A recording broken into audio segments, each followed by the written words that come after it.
that make sense? Last one. And I know this is really encouraging and uplifting, and they're probably going to write worship songs about all of this, but the sex test. Judges 8, 30 through 31. Now Gideon had 70 sons. Just so you know, that's more than one girl involved in that process. So let's say he had 70 daughters. He's got 140 kids. At this point, Gideon is retired, but he's still busy. You know what I'm saying? You're like, Gideon, you're retired? Yeah, but I'm busy.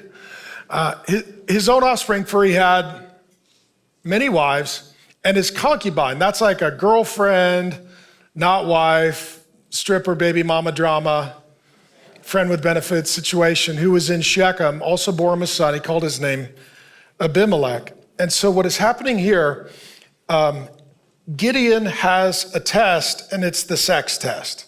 Okay, let me just ask you two things. Does every man have the sex test? Yes. The only two men that don't, I always say, dead men and liars. Okay, everybody else has got the sex test. Does Gideon seem to pass his sex test? No. Okay. Let me say a little bit about sex, which is weird in a room filled with men. And if it's not weird to you, you're a weird man. Sex is great. It's the first amens I've gotten all night. Okay.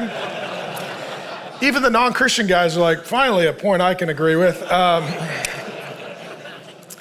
So let me say this. The most beautiful thing that God made is a woman. It's totally true. Is a woman more beautiful than a sunset? Yeah. Is a woman more beautiful than a perfectly restored classic car?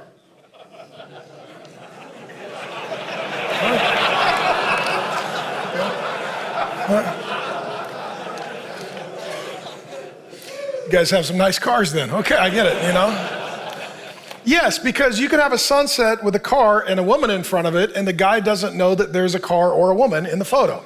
That's why, right?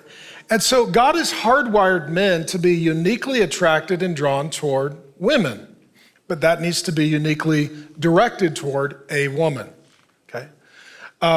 And what Gideon is doing here, he is failing his sex test. Let me say this. The average guy today sees more naked women in a day than a king used to see in a lifetime. And so for us, the test is now constant. How many of you guys are my age? And this will shock the young guys. If you wanted to sleep with a woman, you had to try. Do you remember those days? It's a long time ago. Okay. Today, you got to try not to sleep with a woman. It's crazy. It's weird. Yeah. Us older guys are like, I had to work so hard. And when you were younger, true or false, for us older guys, you had to work hard to see a picture of a naked woman. It was I'll tell you young guys how this worked. It was in a thing called a magazine. Okay? They'd have to cut down a tree. Like, there was a process to this. They'd have to mill the tree. They'd have to turn it into paper. Somebody would need to get a camera. They'd need to take a photo of a woman. Then they'd need to put it on the paper. Then they need to staple it all together. And then they would send it to a store. And it was always in the store underneath the counter with a creepy elderly person. And if you really wanted to see it, you had to go ask the creepy elderly person if you could buy the magazine. Okay? You had to work for it. Today, you don't have to work for it.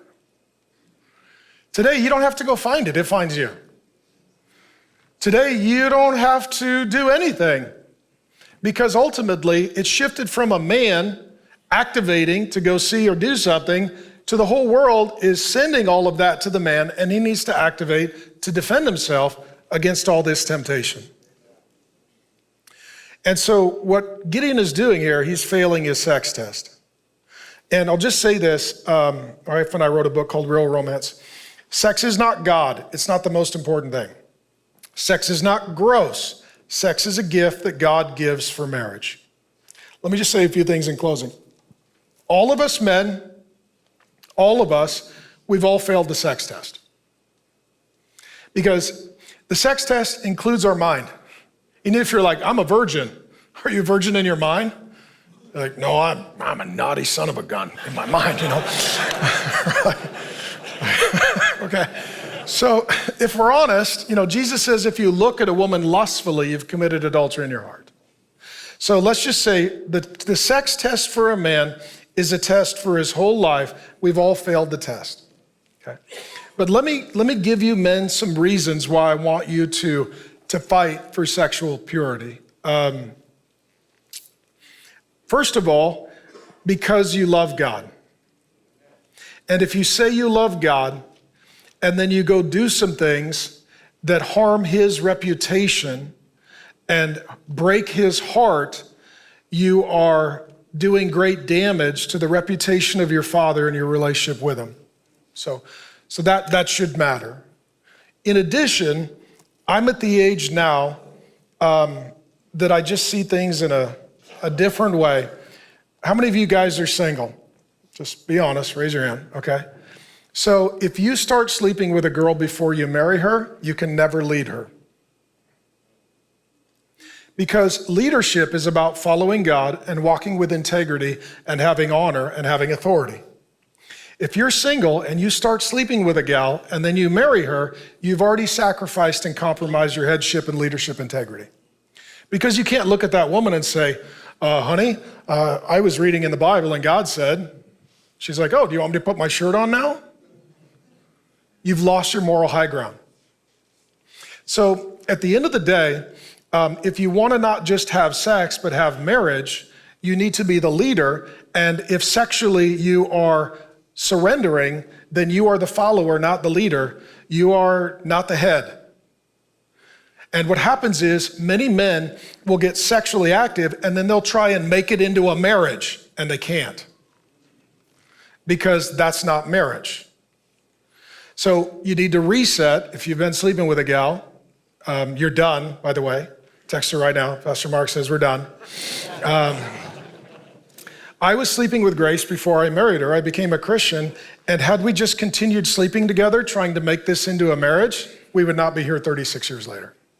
That wasn't a foundation we could build a family on.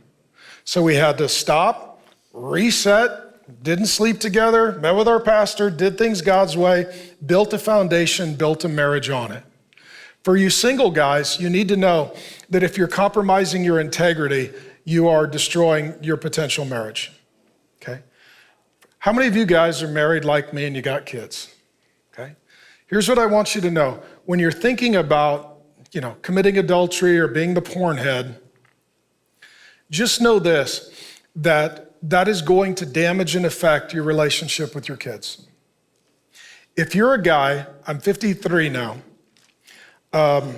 if you're a guy who's older and you're always looking at porn of young girls or young women, what happens when your daughter hits that age? You are a very confused man. Because all of a sudden your daughter is your fantasy. This is why at that age, some men, they don't hug their daughter anymore. Not because there's anything wrong with their daughter, there's something wrong with them. This is why they don't snuggle with their daughter. They don't hold their daughter's hand. They don't kiss their daughter on the head. Because when they're around her, if she hits a certain age and she starts to become a woman, and that's sort of his fantasy and his object of desire, all of a sudden he feels very awkward around his daughter. Question, does the daughter pick that up? Oh yeah.